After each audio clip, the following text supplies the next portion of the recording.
for that kind introduction, and more importantly for those heartfelt remarks. How proud your father must be to see the young boy from Phoenix made good here in the nation's capital. Thanks as well to Chairman Wiley for kicking us off here today. Given some of my recent troubles, I've attempted at times to put a sign out on the front of my driveway saying, if you're looking for the FCC chairman, he's actually living over there. I've not done that yet, but we still have a couple of weeks to go. Thanks as well as I look around the room, I see many of my coworkers at the FCC, and those of you who labor in these fields know that they are the most talented, dedicated, hardworking staff that any agency, any organization has. So much so that I think it's frankly blasphemous to say that I, any chairman, is first among equals. We are simply equals, and so I want to recognize them who are here today. Thank you.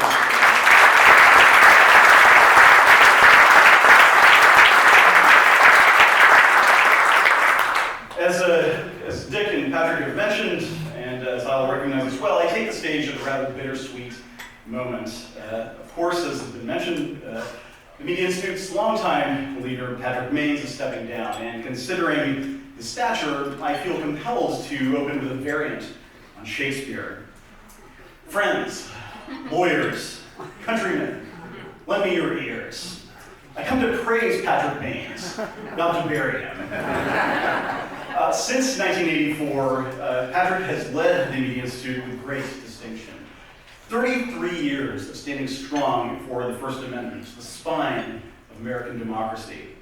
33 years of advocating for the values that we prize, like freedom of expression and journalistic excellence and open markets.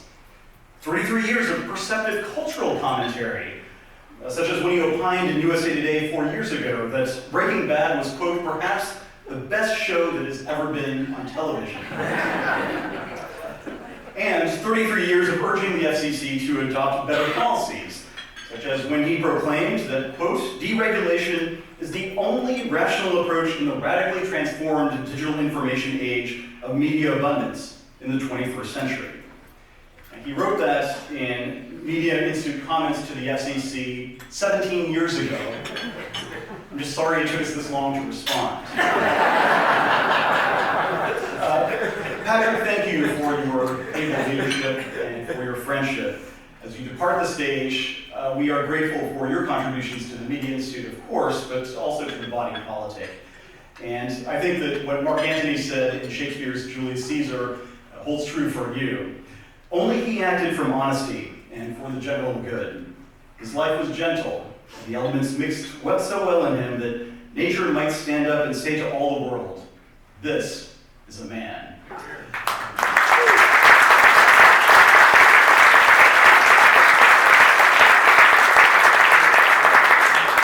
Congratulations on your work and Godspeed. Good luck fending off the calls from a certain former chairman asking you to pitch in just for a few minutes.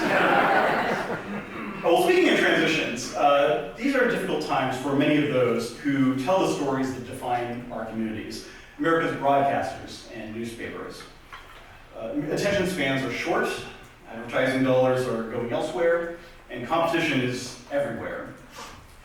I value the work that our media does, and I would think that my record reflects that. And that is why the FCC, under my leadership, has aggressively modernized its rules to give broadcasters and newspapers a fair chance to compete. From updating our media ownership rules to reflect 2017 instead of 1975, to repealing outdated regulations. We're doing what we can to encourage a bright future for those who keep our communities informed. But let's be honest, Americans are increasingly turning away from traditional media and toward the internet.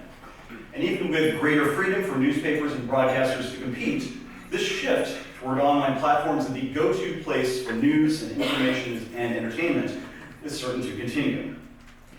Now, there are many sources, as you know, streaming video, gaming, and the like, but a major factor is social media.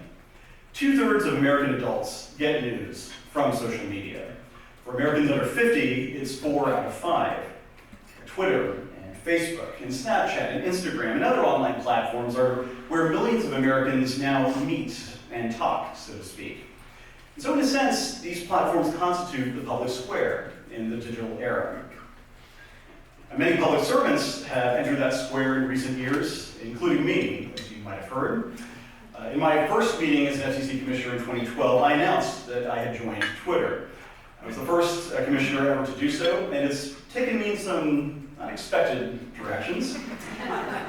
In December of 2013, a tweet brought to my attention the story of Carrie Renee Hunt, a woman who had been killed just a few weeks before by her estranged husband in a Marshall, Texas hotel room. Her 9-year-old daughter, who was with her, frantically tried dialing 911 time after time after time, but the call never went through because she had to dial 9 first, and she didn't know that. A few weeks later, after seeing that tweet, I spoke with Carrie's father. A month later, I started an investigation into direct 911 dialing in hotels across America. A year later, I reported with Hank at my side in Marshall, Texas, that we had made substantial progress with thousands of properties, making changes that could have helped Carrie's daughter place that call. And it all started because of a single tweet. Now, some of the work online has also been fun, I will confess. For instance, a few years ago, I got to know New Orleans Saints coach Sean Payton on Twitter, which led to us ultimately meeting in person. And he and his staff showed me how the Saints use technology to help improve the players' performance.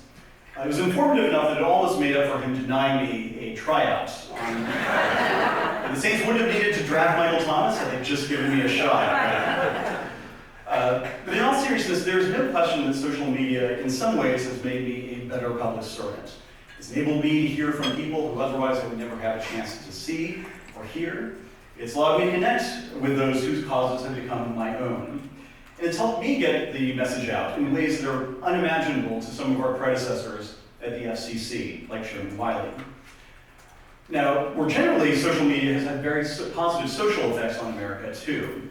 There are countless examples to pick from, of course, but to me, the most salient one at the moment, including today, is the recent Me Too groundswell.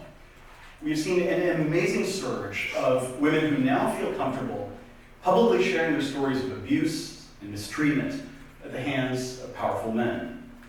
Every day, it seems, we hear awful stories about men who treated women poorly, to say the least.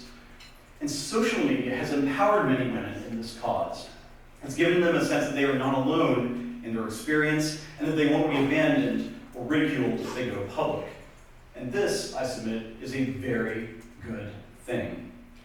I hope more of them come forward, and I hope that our culture shines a bright light on conduct that, for too long, thrived in the shadows, especially to help those women who continue to suffer in silence, like hotel workers and restaurant servers.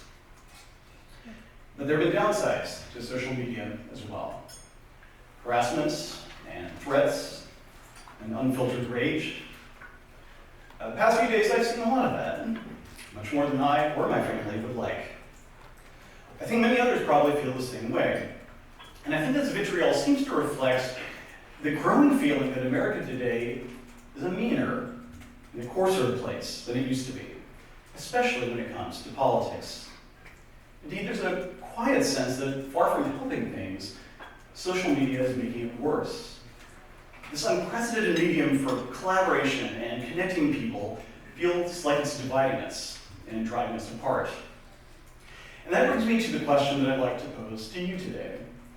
Is social media a net benefit to American society? Given the increasingly important role that social media plays in our daily lives, this is a question that all of us, including groups like the Media Institute, need to grapple with.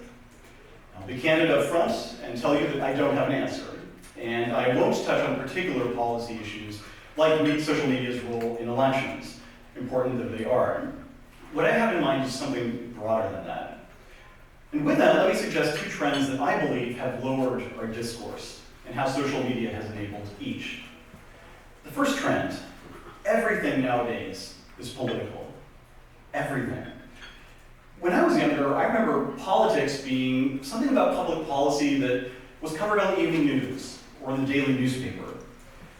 You watched or read a story about President Reagan and Speaker Tip O'Neill battling on the issue of the day, and then you would get on with your life.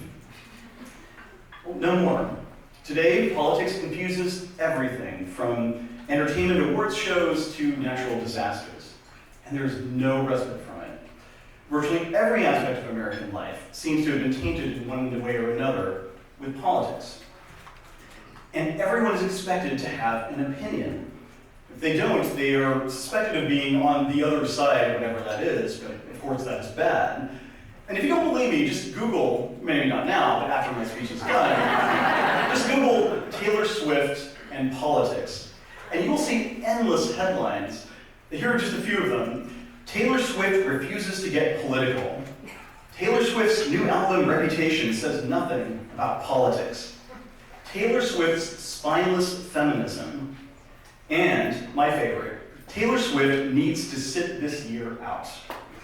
Now, the subhead for that last article contends that, and I quote, "The pop star has always avoided politics, but in Trump's America, there is no more room for her petty personal drama."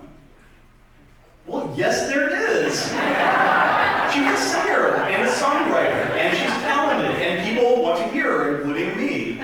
So if she chooses to use her voice to champion an issue, great. But no one should be demanding that she take a position on tax reform or illegal immigration. As Ms. Swift once intoned, haters gonna hate. And so I hope that she keeps shaking it off. But this view that politics is all is often made worse by social media. And I'll bet that you've seen it too in your own lives. I'm no longer active on Facebook, thank goodness, but when I was, I saw a dynamic play out time and again on my newsfeed. I used to love seeing snapshots of my friends' lives, kids' pictures and job transitions and the like. But those happy headlines changed dramatically in the lead up to and the aftermath of the 2016 presidential election. Friends who'd known each other for years, sometimes going all the way back to kindergarten, would routinely denounce each other in very harsh terms. I can't tell you how many times I saw a friend post something like, "If you voted for," and pick a candidate, "unfriend me now. We clearly have nothing in common because you're a," pick your pejorative, "and I don't want to associate with you." Ironically, or maybe fittingly, I saw for myself a great example of this phenomenon of how political social media has gotten.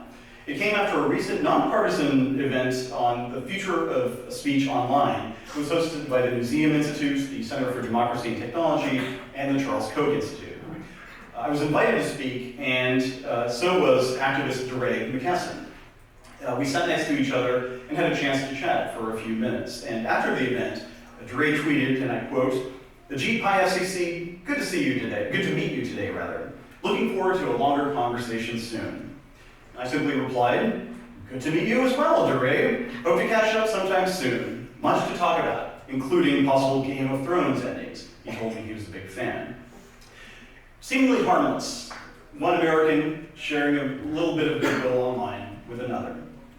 But you can probably guess how some of our Twitter followers reacted to this. One of DeRay's followers wrote, "I would have told Ajit to take his oversized cup of coffee and, expletive, right off." One of mine asked, "Why would you, as a member of the cabinet, even meet with that racist joker? Hashtag disappointed." Tribalism is a very powerful drug, and it is terrible for our country. I dare say in every democratic society, political issues are guaranteed to divide, and that's why there once seemed to be an understanding in America that those issues were third rails in casual conversation. When I grew up in Parsons, Kansas, I remember at the Sportsman Barber Shop where I used to get my haircut that they had a rule. There were two rules, actually. No politics and no religion. But that's not the way things are in America today. Any and all interactions are now fair game for ferreting out exactly what your opinions are and whether those opinions entitle you to pleasantries, let alone friendship. And it's even extended to dating. The chief scientific advisor to Match.com earlier this year said that liberals and conservatives are more often screening each other out. As she put it, all singles are becoming more rigid in their views, with many imposing political litmus tests before a single clink of wine glasses. This is unfortunate. Now, the second trend I would suggest to you is is that the virtual is displacing the real. As we become more accustomed to interacting on the internet, we don't prioritize or experience in-person conversations as much as we used to. And with that lack of personal contact, we've forgotten some of the mores that we used to learn through face-to-face conversations. Mores like civility and tolerance. When you shake somebody's hand, when you look somebody in the eye, when you actually hear his or her point of view, it's just harder to be nasty. It just is. You may disagree, but at least you learn to limit your disagreement within a civilized range. And I think that this is healthy. This kind of tolerance helps maintain not just friendships, but civic institutions. And it's why we prize the famous friendships of Justice